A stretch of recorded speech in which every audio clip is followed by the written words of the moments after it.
one day somebody does something unspeakable to someone else, to someone you hardly knew, and you do something about it because you can. This story comes to us from NBC News out of Florida. This one is kind of like the Loveland, Colorado one, only this one's a little bit more shady on either side. But a woman in Florida says her 55-year-old father, who's medically fragile, was falsely accused of theft at a Florida Save-A-Lot and then seriously injured in a violent encounter with the police. Now she says he's hospitalized and unable to speak.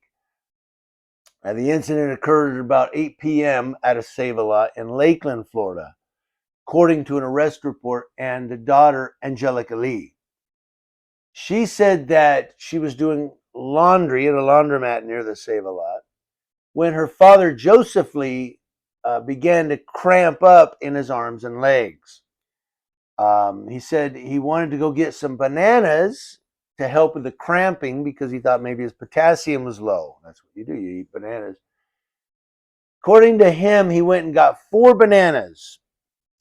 And on the way to the register, he eats 1 banana and he gets to the register. She rings up 3 bananas and he says, I actually need to pay for 4, according to Joseph Lee.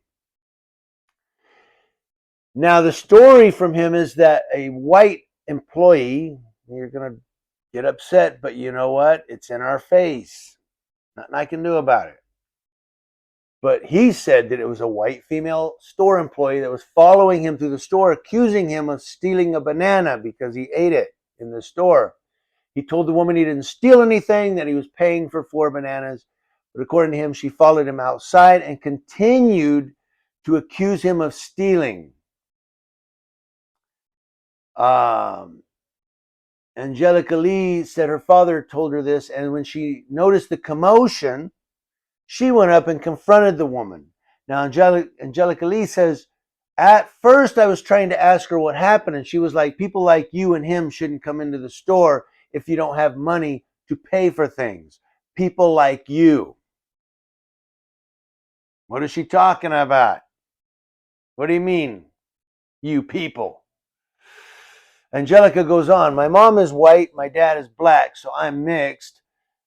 So I think she meant black people, and it just escalated from that, and she went into cussing me out. And I mean, it would, you people like you and him. Like, what do you mean, you people? That's a good question. It's a valid question. Now, she said she feared for her father's safety, so she got a bat from her car and approached the woman and told her to pick on someone her own size, someone that's able-bodied. So her father is, disabled. 8 cars, police cars, 8 patrol units responded with 6 police officers and 2 sergeants, a police spokesperson said. When they arrived, Angelica says she was sitting on the driver's side of her car with the door open and her father was standing outside the vehicle as they waited for her laundry to dry. The police got out with their guns drawn, saying, "Get out of the effing car." My dad said to me, "Don't get out of the car until they can fully see you because they're going to shoot." And after he said that, 9 or 10 of them jumped on him and slammed him on the car. She said she heard her father scream, "You're hurting me. I can't breathe." Now, what happens after that is she stepped out of the car because the police were on the driver's side.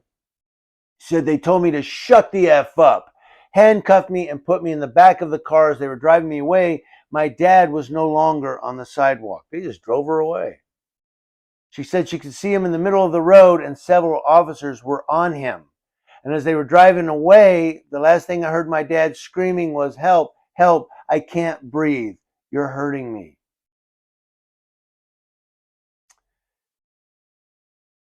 Now, according to the story here, a separate affidavit says that when officers arrived, Joseph Lee was standing outside the store directly in front of the vehicle his daughter was in. The affidavit quotes police as saying that Joseph Lee was asked multiple times to step away from the vehicle as he was interfering with the officer's investigation, but he refused, according to the police. He said, "I'm on a sidewalk." He was detained, which says he was arrested on charge of resisting officers without violence and issued a notice to appear. Well, how did he get injured? Now, the story goes on to say that when he was put in the back of the patrol car, he experienced a medical emergency and they had to bring in first responders. So the ambulance came. She said her father has a pacemaker, sustained an acute kidney injury, and is undergoing dialysis. He can barely talk, he's disoriented, and he's confused, she said. So the story goes down quite a bit. It's quite lengthy, but the whole gist of this is here's a guy that claims he bought 4 bananas. He ate one on the way to the register. She rang in 3, and he said, "No, I got 4." They accused him of stealing. A lady starts threatening him, and her daughter has to, defend him. The cops come with guns drawn, and he ends up medical emergency. My question is, and you're going to get mad at me, but it's a fair question. If this was a well-dressed white couple, would the police have responded in the same manner? And would the store employees even have reacted in the same manner? Fair question. But it is Florida.